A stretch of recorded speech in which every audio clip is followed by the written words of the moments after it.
मैं आपकी बहन खरीदना चाहता हूँ।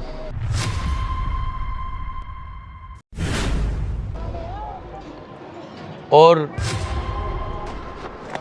मैं तुम्हारी बहन के 20 लाख रुपए देने के लिए तैयार हूँ। इस थैले में पूरे 20 लाख रुपए। तुम ये 20 लाख रुपए रखो और इसे मेरे साथ भेज दो। साहब क्यों हमारी गरीबी का आप मजाक उड़ा रहे हो? 20 लाख रुपए और मेरी बहन के? साहब इसके तो कोई 20 रुपए ना दे। देखिए साहब, आप झूठ मत बोलिए। अगर 20 लाख रुपए में आप मेरी बहन को ले जाओगे तो इसकी तो किस्मत खुल जाएगी और इसके साथ साथ मेरी भी किस्मत खुल जाएगी। साहब देखो, आप झूठ तो नहीं बोल रहे ना? क्योंकि हम गरीब आदमी हैं साहब। तू पागल हो गया है क्या? मैं तेरी बहन हूँ। अरे तुझे तो कोई पूरी दुनिया भी दे ना, एक भाई तब भी अपनी बहन को ना बेचे। और एक बात सुन ले मेरी, मैं किसी के साथ नहीं जाने की। मैं तेरी सगी बहन हूँ, कोई सौतेली नहीं हूँ। तू मेरे बारे में ऐसी बातें सुन भी क्यों रहा है? अब जाइए यहाँ से, मैं किसी के साथ नहीं जाऊंगी। चुप! अरे साहब, आप इसकी बातों में मत आओ।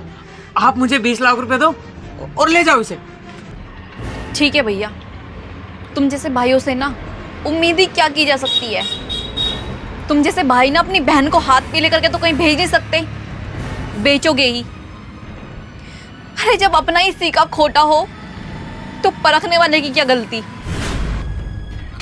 साहब आप लाओ, पैसे लाओ और ले जाओ इसे। और हाँ, 1-2 लाख कम भी होंगे ना तो कोई दिक्कत नहीं, वो मैं देख लूंगा। चल भैया। अरे क्या भैया भैया, कोई किसी का भैया भैया ना है, ना बाप बड़ा ना भैया, सबसे बड़ा रुपया।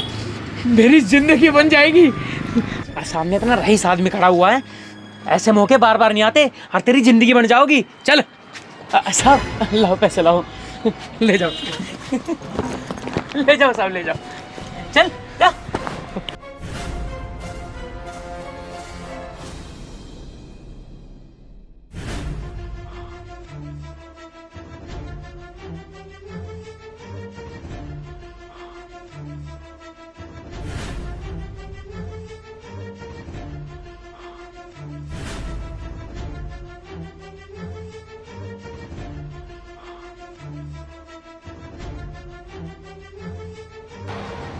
लो, ले आया।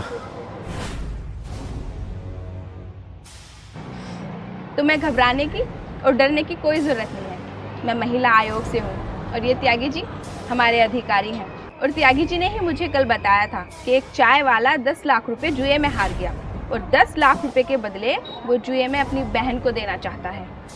साहब आप मुझे कल तक का टाइम दो, कल शाम तक मैं आपको 10 लाख रुपए दे दूंगा, और नहीं तो मैं अपनी बहन आपके पास छोड़ आऊंगा। ठीक है साहब। ओहो, 10 लाख रुपए तो मुझे कोई देने का नहीं, अब बहन ही छोड़ के आनी पड़ेगी। इसीलिए वो 20 लाख रुपए त्यागी जी को देकर मैंने ही भेजा था कि जाओ और उस लड़की को लेकर आओ। वो लड़की किसी गलत हाथों में नहीं फंसनी चाहिए। अब तुम यहाँ सेफ हो और फ्रीडम भी हो। मैडम बिल्कुल सही कह रही है, और घबराने की और डरने की बिल्कुल भी ज़रूरत नहीं है। अगर आप चाहो तो आप हमारी संस्था में रहकर जो गरीब लाचार बहन बेटियां हैं, आप उन्हें बचा सकती हो। नहीं तो तुम बिल्कुल आज़ाद हो, तुम फ्रीडम हो भाई। अगर तुम वापस अपने भाई के पास जाना चाहती हो तो तुम अपने भाई के पास जा सकती हो। हमें तुमसे कोई लालच नहीं है। जितनी भी समाज में लाचार बहन बेटियां हैं, हमारी संस्था यही काम करती है कि कोई लड़की किसी गलत हाथ में न चली जाए, कोई लड़की किसी दरिंदे के हाथ में न लग जाए। बस दीदी, मैं आप ही के साथ रहना चाहती हूँ, आप ही के साथ रहकर समाज सेवा करना चाहती हूँ। मैं अपने भाई के पास दोबारा नहीं जाना चाहती। अगर वो मुझे अपनी बहन मानता या अपनी बहन समझता तो वो मुझे जुए में ना हारता। आपका बहुत बहुत धन्यवाद दीदी, आपने मुझे किसी गलत हाथों में न लगने दिया, वरना मेरी ज़िंदगी तो बर्बाद ही हो जाती। Thank you so much. कोई बात नहीं, तो दिल थोड़ा मत कर, आज से तो हमारे साथ ही रहेगी। चलो त्यागी जी।